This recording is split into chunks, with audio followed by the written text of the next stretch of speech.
Good morning friends और आदरणीय दर्शकगण। आज हम न्यायिक पृथक्करण हिंदू विवाह अधिनियम की धारा 10 न्यायिक पृथक्करण पर बात करेंगे।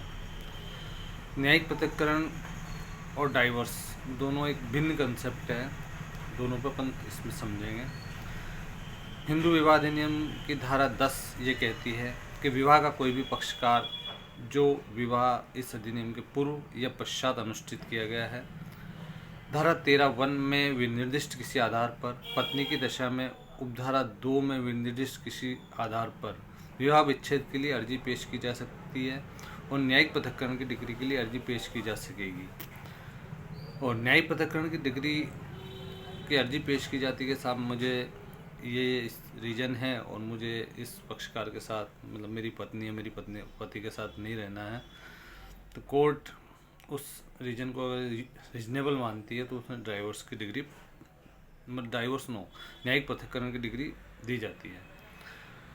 उपधारा 2 कहती है जहां न्यायिक पृथक्करण की डिग्री पारित की गई हो वहां अर्जीदार इस बात की बाध्यता नहीं होगी कि वह प्रत्यार्थी के साथ सहवास करे, किंतु दोनों पक्षकारों में से किसी भी पक्षकार के द्वारा दोबारा आवेदन किया जाता है कि अब परिस्थितियां बदल गई है, तथ्य बदल गए हैं, तो इस न्यायिक पृथक्करण डिग्री को विखंडित किया जा सकता है न्यायालय द्वारा। अब ये धारा 10 कहती है।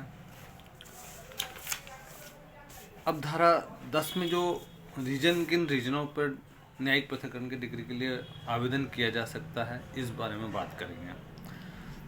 धारा 13(1) में पति या पत्नी द्वारा विवाह अनुष्ठान के बाद पति या पत्नी से भिन्न किसी के साथ स्वेच्छा के साथ मैथुन किया गया है। पति या पत्नी द्वारा पति या पत्नी से भिन्न किसी थर्ड पर्सन से स्वेच्छा मैथुन किया है, फर्स्ट रीजन तो ये है। दूसरे पक्षकार द्वारा जो अर्जी पेश करता है उसके साथ क्रूरतापूर्ण व्यवहार किया है। क्रूरतापूर्ण व्यवहार हर परिस्थिति में अलग अलग होता है और इस व्यवहार पर कोर्ट विचार करती है कि हाँ ये क्रूरतापूर्ण है, तो न्यायिक पृथक्करण की डिग्री पारित कर सकती है। दूसरे पक्षकार अर्जी पेश करने से कम निरंतर 2 वर्ष अभित्याज कर रखा है, वो बिना उचित कारण के और बिना सहमति के, बिना रीजनेबल कारण के अभित्याज कर रखा हो, तो 2 वर्ष के डिजर्शन के रीजन पर न्यायिक पृथक्करण की डिग्री के लिए आवेदन किया जा सकता है। तीसरा कारण को पक्षकार असद विकृत स्थिति से ग्रसित है। इस विकृत स्थिति में ग्रसित होने के कारण दूसरा पक्षकार उसके साथ रहना, अपनी जीवन को खतरे में डालना होता है। प्रथम पक्ष कभी भी उग्र व्यवहार करता है या ऐसी स्थिति में आ जाता है कि उसका साथ रहना एक अपने जीवन को संकट में डालना होता है, तो ऐसी स्थिति में न्यायालय न्यायिक पृथक्करण की डिग्री पारित कर सकता है। मनोविकृत स्थिति है जो असामान्य है, उग्र कुष्ठ रोग है जिससे पक्षकार ग्रसित हो गया तो उसका भी जीवन खतरे में पड़ सकता है। संचारी रूप है, रोग है जिससे किसी के, जैसे कोई यौन रोग होते हैं, एड्स मान लो, एड्स होता है, तो दूसरा पक्षकार यदि उसके साथ रहता है तो निश्चित ही वह भी ग्रसित होने की संभावना रहती है। तो ऐसी स्थिति में न्यायिक पृथक्करण की डिग्री पारित की जाती है। दूसरा पक्षकार द्वारा धर्म परिवर्तन कर लिया जाए ऐसी स्थिति में, या दूसरा पक्षकार 7 वर्ष से देखा नहीं गया, मतलब पति या पत्नी 7 वर्ष से गायब है घर से, उसे देखा नहीं गया, तो डाइवोर्स के स्थान पर कुछ समय के लिए न्यायिक पृथक्करण का हाँ डिग्री ली जा सकती है। अब धारा 13(2) में जो पत्नी, ये जो बताया रीजन तो दोनों पक्षों के लिए थे, पति या पत्नी को इन रीजन। अब पत्नी किन रीजन पर ही आवेदन पेश करें? पति विवाह के अनुष्ठान के पश्चात पत्नी को कोई विवाह के अनुष्ठान के पहले, जैसे हिंदू विवाह अधिनियम के पूर्व में 2 विवाह 3 विवाह कोई वैलिड थे, तो अगर अनुष्ठान इस अधिनियम के लागू होने के बाद यदि पत्नी को लगता है कि इसके पूर्व पत्नी जीवित है तो न्यायिक पृथक्करण की डिग्री ली जा सकती है, या उससे विवाह छुपाया गया है तो न्यायिक पृथक्करण की डिग्री ले सकती है। या विवाह विवाह के पश्चात पति बालक संग, गुदा में सुमैथुन, पशुगमन का दोषी रहा है तो न्यायिक पृथक्करण।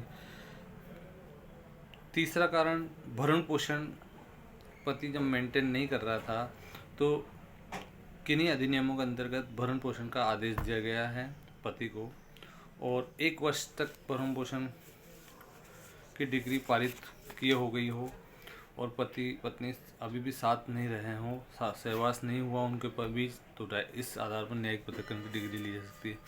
पत्नी की विवाह के समय 15 वर्ष से कम आयु रही हो किंतु 18 वर्ष पूर्ण होने के पहले उसने इस विवाह का निराकरण कर लिया हो, 18 वर्ष, तो न्यायिक पृथक्करण की डिग्री ली जा सकती है। मैं अगर 18 वर्ष के बाद मैंने इससे अब मैं इस विवाह को कंटिन्यू नहीं करना चाहती तो उससे पृथक्करण ले लिया हो।